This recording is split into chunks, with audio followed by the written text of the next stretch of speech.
If you have said to yourself, I should write that, or if someone has said to you, you should write that, then I'm talking to you because you need to write.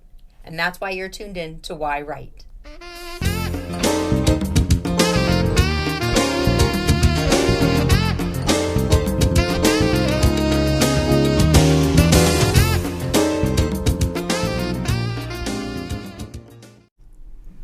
Hi, welcome to Why Write. I'm your host, Angela Grout, and I thank you for tuning in for another show today.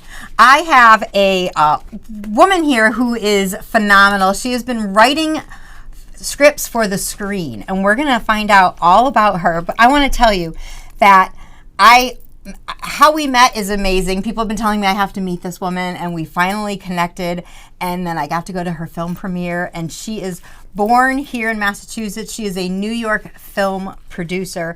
She's based in New York City, and we've actually met a few times in New York City while I've been there. She has produced and directed and edited her movies, as well as written them. So I'm telling you, she's very talented. Her films have received global recognition.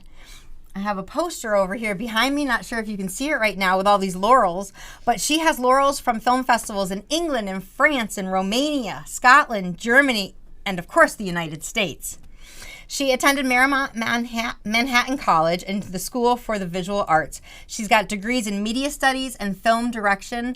And like I said, I was honored to go to her film premiere of the movie PERICULum, which has now become a trilogy. And today we're going to learn why she's writing this trilogy and what she's doing and how and why she started, writing films and how she's getting all this recognition for it. Because if you're writing stories and you think you're writing a movie, you're going to have to find out all this information. So stay tuned right now, because in 3, 2, 1, I'm going to show you Mick Gorley. Hi, Mick. Hi. I'm so happy that you're here today. I know, I'm excited. We've been trying to coordinate this for a while. So, when you're in New York City, we kept thinking, we're probably going to have to do a Zoom episode. But here you are in studio, 954 in Agawam, and thanks for coming in. No problem. Thanks for having me. So, let's see. We've talked many times, so I know quite a bit of, what your story is, but I want my audience to know because it's so fascinating. So, you started... tell me when you started writing. Were you starting writing stories for books, or what made you go to the screen? I guess I've always been a storyteller. When I was little, I used to sort of draw pictures in my dad's office, and that turned into trying to write short stories, and then I just developed this whole pantheon of characters. And when I went to college and I found my passion in media, I took script writing classes, and one of the assignments was, all right, you have to write a feature-length screenplay. It doesn't have to be good, it doesn't have to be perfect, but you have to write it. So I just plugged my characters in, and what came out was this whole kind of world that was being built. You're talking about the characters you wrote as a child? Yeah. Oh my, yes. That's really cool that they've just these characters and muses have followed you all the way through, and then you just took on the challenge or the assignment of writing a movie and writing a script. And did you like it? I liked it. Because it was a school assignment, it was a little bit easier. And we had a full semester to complete it, so I had time to kind of go back and rewrite, and the professors took us through all the steps of outlining and making sure everything was organized. So I enjoyed the process, and then I went to graduate school and continued writing. Well, and I've taken my book, April Rain, and turned it into a script, which, I've shared with you a little bit. And, knowing what you've studied and learned, you were able to guide me in very... regular lay people words to understand, about the shooting scripts and how to do, outlines and things like that.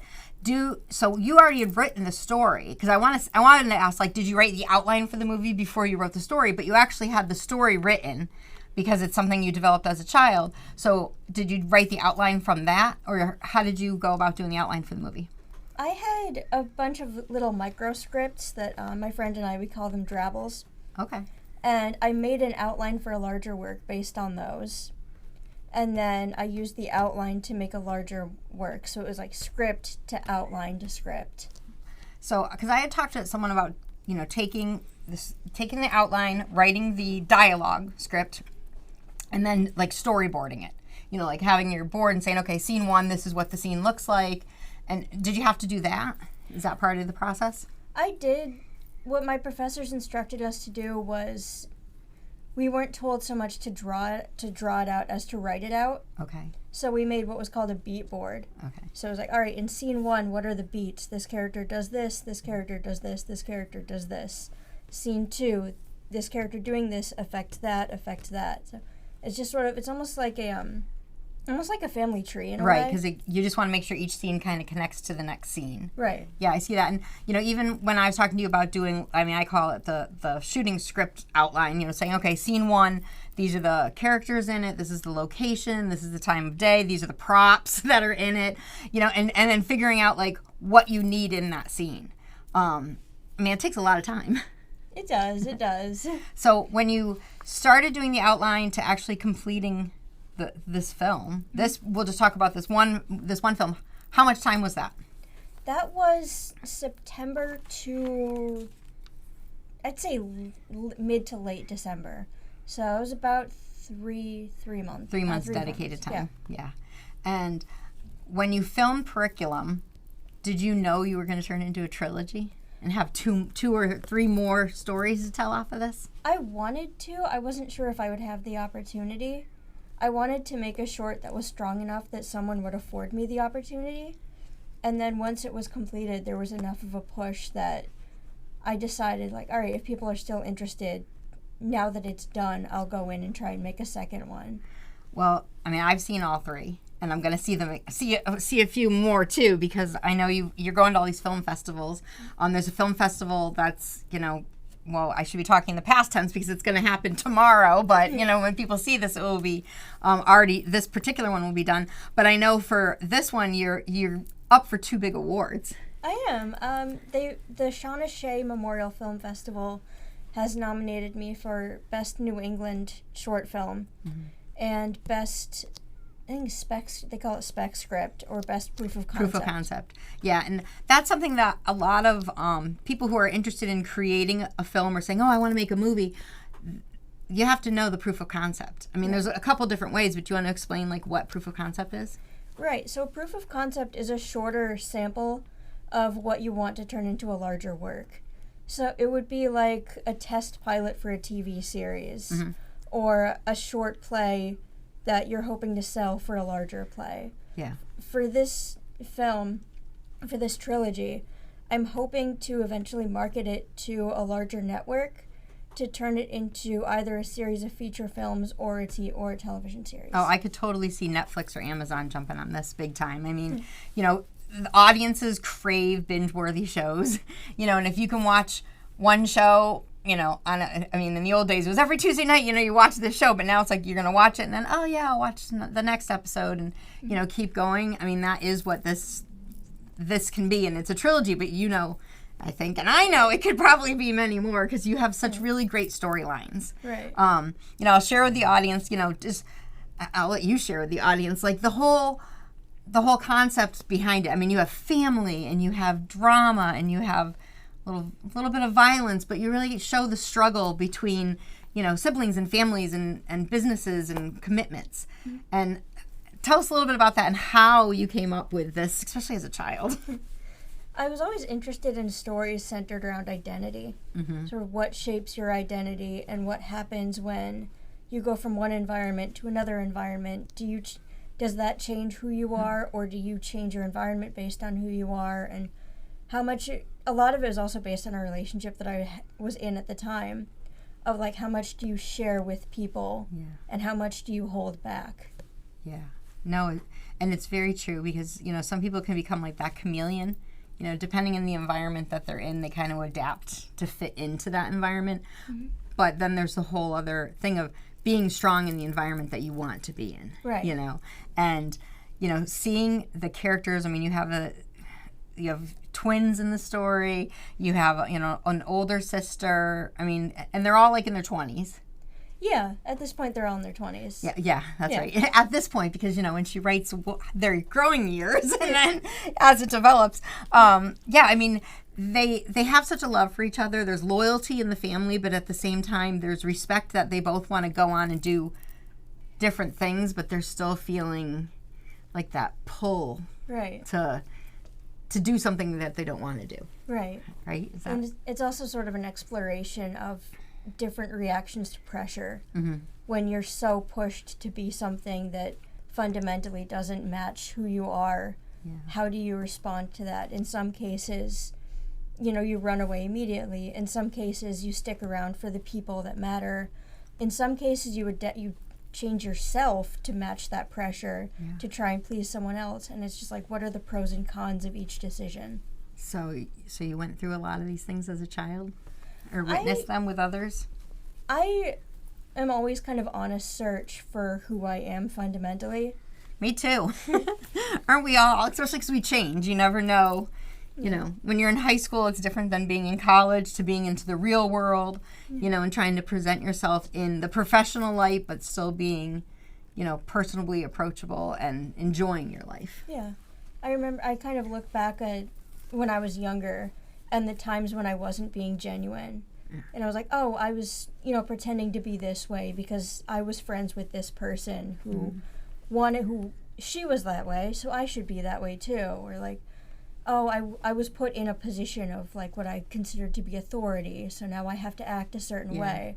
But then I went to college, and a lot of that got stripped away because I was suddenly a freshman and I was new, and there wasn't really like a building block to step on. So I realized I didn't know who I was. It definitely comes across in the films. Yeah. I definitely can see that because, you have the sister who's trying to be that authoritative, like I'm going to follow what I'm supposed to do, and then is it Damien? No, which one? The gay brother. Aries, thank you. He's loves her, but he's really gonna say, kind of stay strong. Right. So all right. So how did you cast for this? Like, people cast for films, and of course, we try to make things. Or I'm gonna say this. I want to try to make a film and do it on a very low budget. So did you ask friends and families? How'd you cast for this? And why were you in it? Did you ever consider putting yourself in it? Number one, to save money, and number two, because the script better than everyone else. There's a character that we haven't seen yet that I've kind of gone back and forth on playing. Oh. But she has kind of connections with other characters where I'm like, I don't know if I necessarily want to interact with my actors in that way. Like, we've become friends. It might be a little bit Are they love scenes? awkward. There's love scenes. There's violent scenes. Yeah. And I'm like, I don't want to push that on people, so I've kind of stepped back from playing her. Even though I modeled her after myself a lot, I'm like, I don't think I need to do that. But casting was interesting.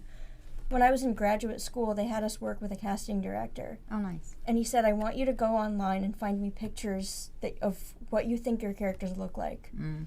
And I sent him my pictures.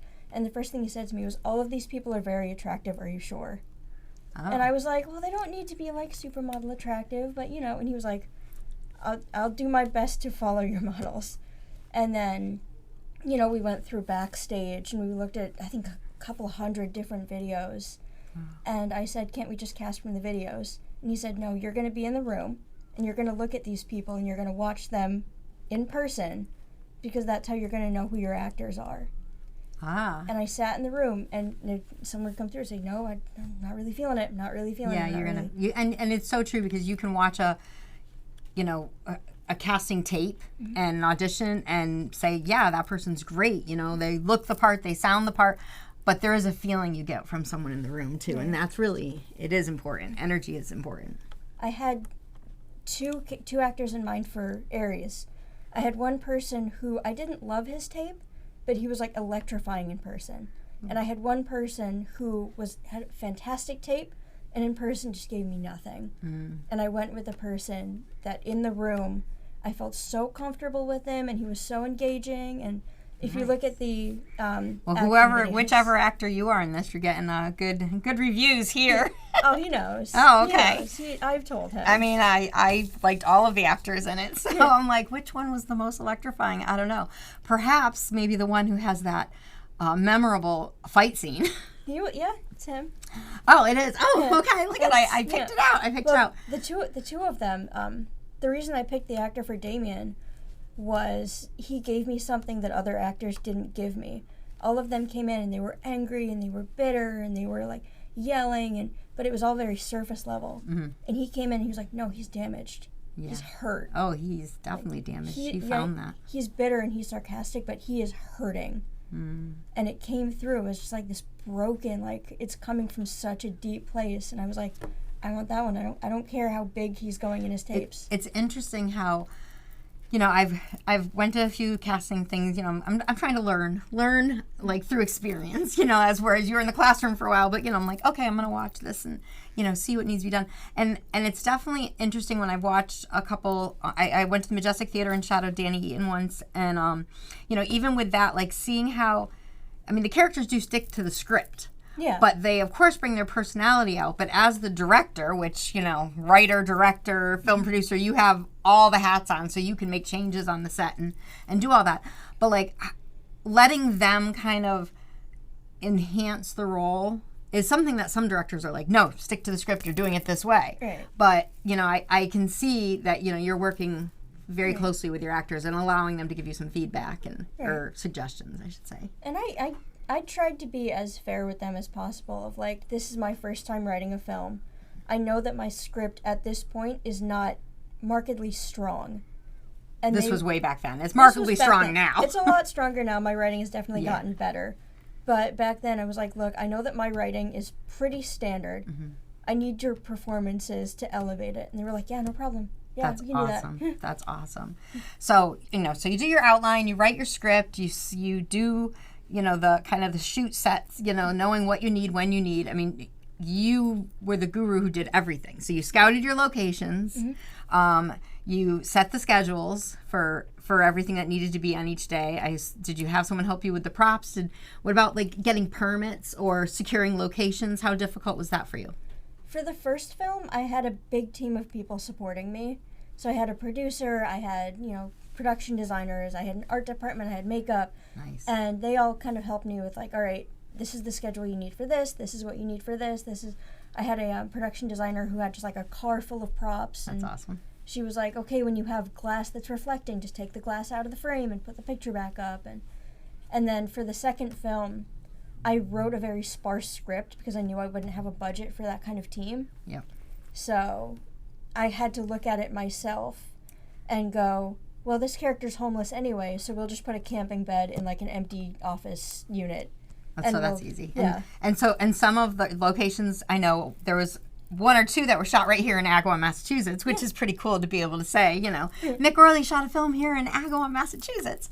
And that's because, you know, you know people, you ask people, and, you know, you can secure a location that way, which kind of is helpful budget-wise and probably even permit-wise. Right, yeah. From what I understand, like, you know, going in New York, I mean, really anywhere you need some permits to do things. I mean, are they hard to obtain? Do they cost a lot of money? Do they ever get denied?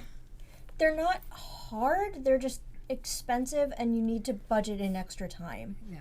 Because it's government paperwork, and government paperwork very rarely comes quickly. Yeah. So you have to know where you're shooting a good 3 or 4 months in advance. So are the films that people like film in, say, Central Park, they're having permits for that? Yes, because you can't block walkways. If you're going to block off a walkway, you have to pay a permit. All right. And if you're going to shoot on a street, you have to, like, get a permit, get a cop, like, put up signs. Yeah, so it's probably best to say, oh, let's write something and have it filmed in a warehouse that no one, and set it up, or, you know, something like that. Yeah. I mean, there's so many logistics to everything in making this movie. You know, you talked a little bit about how there's some love scenes, and again, I'm going to go back to the fight scene because, you know, you brought a clip. I did bring a clip. Okay. I did. And it's the fight scene. It is. Which is, I'm like, okay, this is good. So I'd like to run it. And do you want to set it up for us so that the audience knows what they're about to see? Or should we just, like, introduce?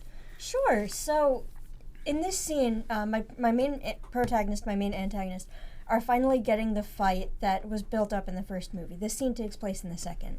Okay. My protagonist, Ares, has been captured. It's not really a spoiler. No, I mean, he's kind of kidnapped, captured, held against his will a little bit. Held against his will to be punished for leaving his family. Mm-hmm.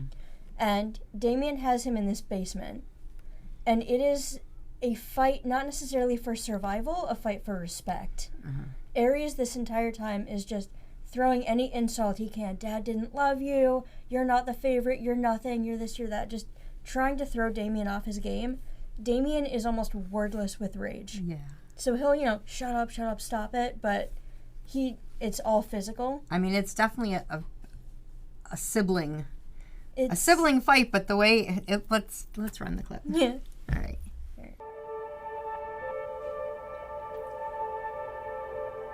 You know, when I was 9, my mother gave me this cross necklace to wear on my assignments. She used to say it made her feel better knowing I had something to keep me safe. And after she passed, I used to lend it to Aries all the time. I should have let him keep it.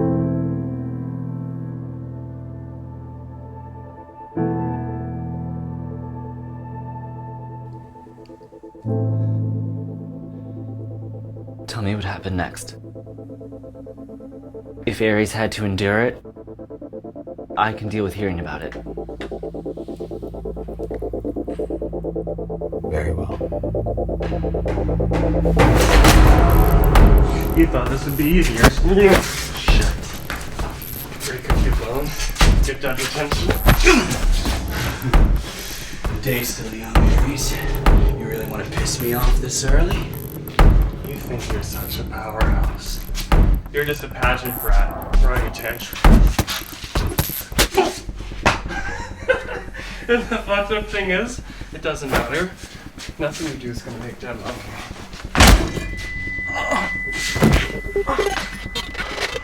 There, put another gun in my head or snap my neck.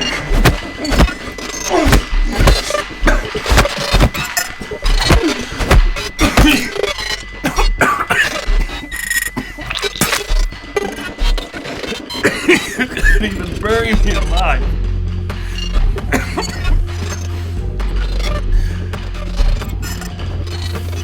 Nothing you do is gonna make Dad love you.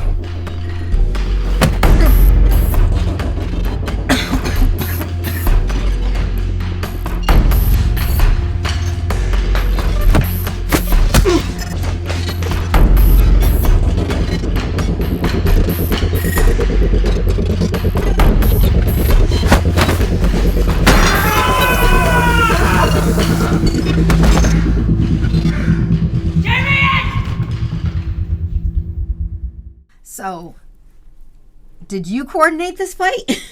Like, did they really hit each other? I mean, where was this filmed?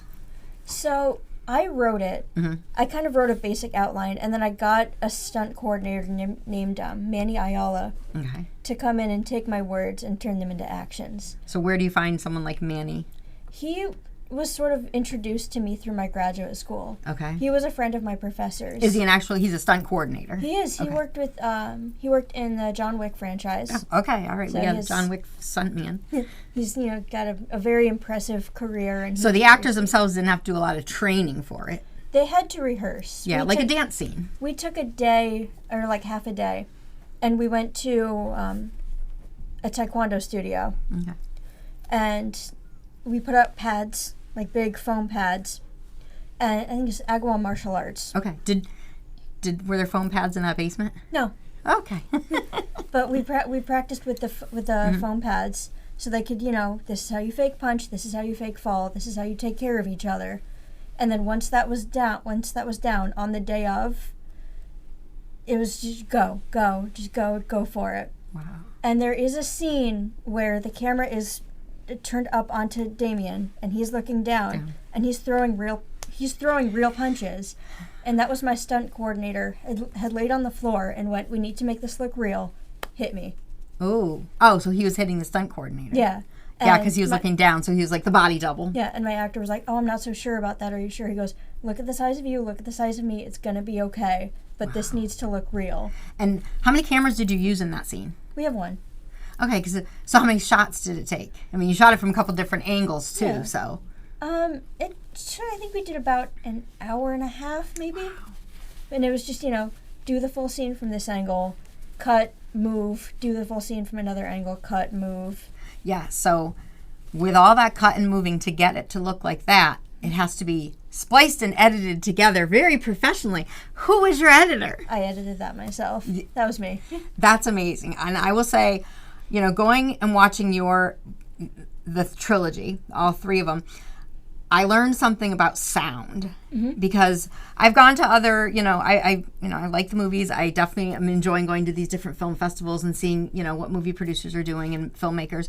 But sometimes you can see like when a scene is spliced together and it's not so smooth, it's like, I'm like literally making notes going, okay, I want to make sure it's spliced nicely. But then like there's the sound, which, I mean, even doing this show and talking with my producer, there can be a delay in sound or the sound effects that need to get put in after the fact. Right. I mean, like some of the sounds of those punches or, it wasn't done right then. You did that after. No, and I also went to a sound designer. Okay. I went to Kinsman Sound. Okay. And I said, we need to, add a couple of extra punch sounds. We need to add music. They were like, no problem. Yeah. And they went in and they did all of like the sound cleanup and made sure all the hits felt real. Yeah. I remember going to seeing another film and it was, like the gunfire was not timed with the time of the gun. And I'm like, okay, is there a delay? But you definitely, I'm going to call it the score of the film. Like having that score is really important for a movie. And, adding some of the background music and how do you even pick that stuff out? I like to use as many free music libraries as I can, but I've kind of come in contact with people who they're able to take my free music and then compose something that sounds very similar, but is just unique enough. Nice. Yeah. I'm working on a musical also right now, separate from the movie, and I have someone from Berkeley who is helping me to compose the music to the 18 songs that I wrote because I'm not a singer. I mean, I did kind of sing it for her so she could kind of get the melody and then, actually produce, piano and flute music and, now she's working on strings and drums. But I can see how, like, if you give someone that inspiration and they know what they're doing, like obviously with Kingsman, they can, just put that in. So there's so much about, sitting down and starting to get that story out, write it, to actually following through, producing it, and then meeting the right people. Right. So it's such a long journey, and you're very young, and you've done this journey in kind of a, decent amount of time. I mean, especially for being as, young as you are, because, I feel like I might be your age, but I know I'm not. Do you feel something that you were most drawn to, whether it was the writing, the producing, the editing, doing the score, coordinating, now that you've kind of wore all the hats? I think the writing is probably the thing that I'm still drawn to very closely, because it's that ability to control what the story is and say, like, this is what I'm trying to say. Mm-hmm. As a director, sometimes you're handed a script and told this is what you're saying. Right. And it's the freedom of being like, no, this is my message. This is what I'm trying to get out. And having that pen in your hand or being at that keyboard gives you that full control. I love that. We like to be in control of it. I totally can relate to that. Yeah. So when you're at the keyboard or you're writing, are you always doing dialogue or do you write, like I tend to write prose first? Sometimes I'll write a full script, just dialogue, and then I'll go in and fill in, this is the scene, but I want to make sure I get the dialogue down first. Yeah. So that I'm not missing. Because you're telling the story through the dialogue. Right. So, but and that's how theater is done, but in a movie, it's all like everything you see and you hear and you sense, and there's so many, visuals that you have to have. So being able to put all of that in, I mean, really shows your talent, for sure. What was your favorite part about making the movie or writing the story, besides having full control over how the story and the message will be told? Probably the people that I met along the way. I mean, it really has gone above and beyond just like an actor-director relationship. There's, people now that I consider friends. Yeah. There's someone who he's a performer. Every time he has a performance now, I go to it just because I'm like, I want to be in the same room as you. Yeah. I want to watch you do what you're doing. I totally feel that way. Like even with you and, with so many people, like, oh my God, I'm so enamored with what you're doing and want to just cheer you on that I want to be in that room. I just want to feel that energy and yeah, I mean, and you learned so much from it, whether you're watching someone else perform or, work through the steps of what they're going through. Yeah. What's the hardest part? The hardest part is kind of at the end of every shoot, it has to end. And you have to kind of walk away and be like, it's done, everyone's going home. And I always struggle with that. I'm like, I don't want to leave. Can we just keep going? It's like, there's no more script. You're done. Like, no, I totally see that. Yeah, I mean, even writing, a book or a play or like all of that is, and as a writer and director, I think sometimes, you do you ever think, I want to go back and shoot that one more time? Yeah, definitely. But you can't, because to coordinate it is a little difficult. I mean, there's scenes in, I think, all 3 of my movies where I'm like, I could do one more scene. It's like, no, you can't. Yeah. It's like, you have to, there's a whole scene in CAPTIS that's missing because I forgot to shoot it. And every time I watch that film, I'm like, I should have. Maybe if I call them, it's like, no. Yeah. Can we just coordinate that? I mean, it's a lot. It is a lot to coordinate. It's a village of people. I mean, for, people who are doing these little, I don't want to say little, but, the YouTube, all these little movie clips and stuff, when it's just one person with a camera, it's fine. But, you're actually creating a whole nother world. Yeah. So, and you do that really well with, and the series has PERICULum, CAPTIS, and IGNIS. So there's those 3, which are all continue the storyline of that. Right. Which is, I'm telling you, Netflix, Amazon, if you're watching this, you have to go see these. This is what generations right now want to see. They do want to see this. And, and the story of the family and the love and the dedication and the battle of trying to be your own person but still be loyal to the family, really comes across. And, we all can relate to stories like that. I mean, maybe not a fight scene in the basement like you've shown, but you definitely have to spice things up for the movies, for sure. Sorry, what are you working on now? I'm going to be shooting my 4th film in a couple of days. It's called Lemillius. It's the same storyline, but it's a different sibling. So we're switching focus. We're going to the oldest brother now.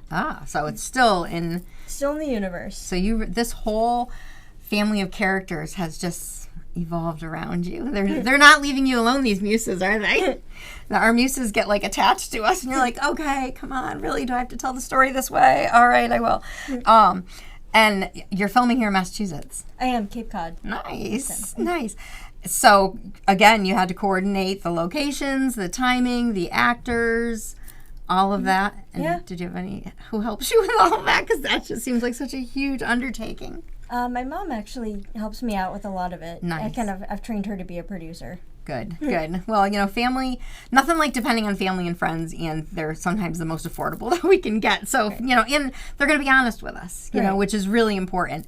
Right. And, I know we were supposed to connect before the pandemic. And I know I was at a book signing and you left your card and I was like, oh yeah, I'll get in touch. And then the world just ended.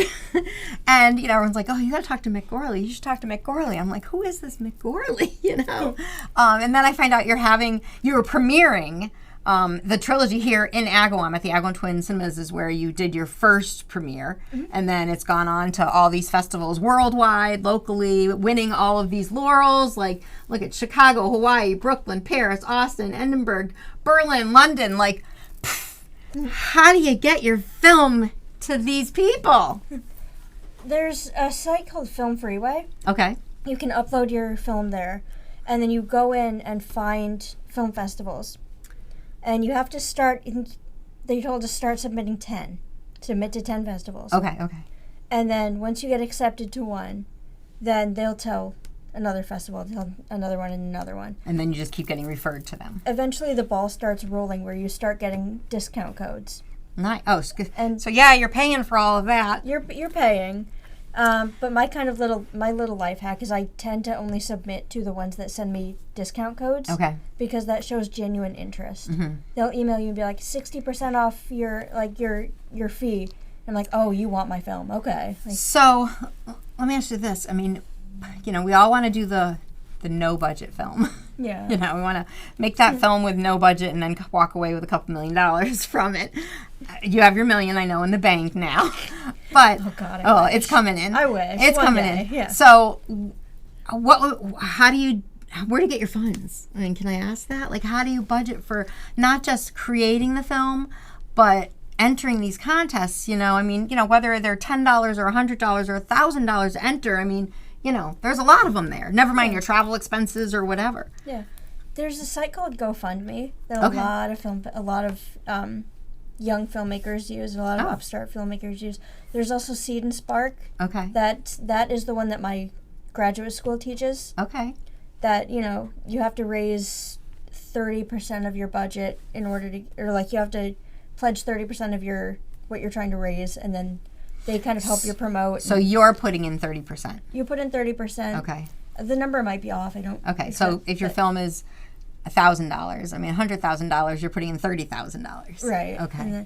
And then you're going to raise the rest. Yeah, but the nice thing about Seed and Spark is if you reach a certain point, they actually promote your film. Oh. They'll be like, hey, this person's trying to raise money. Like, they'll have like a front page on their site of this person's trying to raise money, this person's trying to raise money. And it worked. And it works. Wow. I've also been lucky enough to have people kind of on my side who are like, if you're going to do this, we're going to help you do it. It's fine. Yeah. So what are you giving them for it? A lot of people, you'd be surprised what they can give for just being in the credits. Mm-hmm. Some people want a specific, like, can you call me your executive producer? I'm like, yeah, I'll call you my executive producer. Yeah. Some people, some people have like kind of an affidavit of like, if you sell your film, you owe me money. Right. I'm like, all right. Yeah, no, and I've seen kind of contracts like that, and and I know a lot of times in the theater world too, people will say, okay, well, you're going to get, seats to the premiere, you're going to get a movie poster, if there's music, a CD to the music, things like that. So there's kind of a little bit of not bartering system, but it's the gift giving to show your investor what they are putting their money to. Right. It's like incentives in any fundraiser. It's like, get to this point, you get this. Get to this point, you get that. Like, so, because the camera's been on us this whole time, and we have this cute little man. little thing here. You want to tell us about her? Actually, this is Aries. Okay. But this is sort of a marriage between the Aries that I originally wrote and the Aries that ended up in the film. So this is the inspiration. Did you create this? I made him. You made this? Yeah. I went to the Funko store in... It's not Legos. I went to the Funko store in LA. Okay. And you can make your own little... they call these Funko Pops. That's so cool. And I was like, Mom, what should I choose? She goes, you should make Aries. So he's not exactly how he is in the film. His hair is a little bit longer. His hair's a little bit darker. But... this is kind of how he would always look in the story. So it's reminding me of even though this is a kind of adult film. Yes. Yeah. I almost feel like it could be transferred into comics in a way because you see Roadrunner and I mean it's not Roadrunner but those are kind of violent. I mean they really are violent cartoons and then you get all these characters but at the same time Star Wars and there's so many adult films and trilogies that all come out with these characters so you're really branding yourself here. Yeah, I'm kind of on the hunt for a franchise. And graphic novels would be cool. I have friends who do drawing. Any kind of expanded universe would be very cool. And this sparkly notebook in front of you is filled with all your really great ideas. These are Don't leave the room. These are all 4 of my scripts. Wow. So this is PERICULUM, CAPTIS, and IGNIS, and then my feature-length script that I'm having a reading for on August 17th. Yes, which I have auditioned to be in it, so I hope I'm getting a part. Yeah.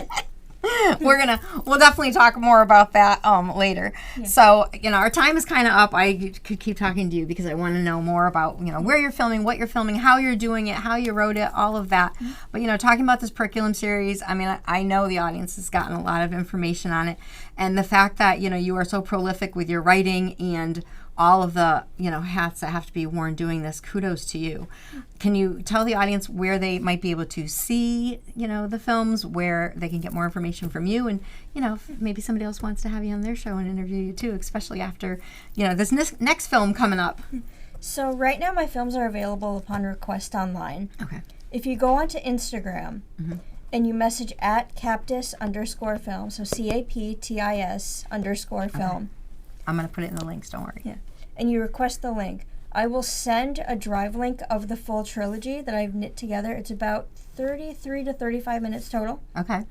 And then you can see all 3 of the shorts there. Yeah. I may end up adding Limulus to that once it's done. Okay, that's the film that we're working on right now. This is the film we're working on right now. And then the feature length is going to be a Zoom reading on social media. Okay. Oh, so people will be able to watch that. That will be. Oh, that's interesting. I'll 'Cause have a lot of link people for don't let you watch, table reads or anything. It won't be live, but it'll be recorded.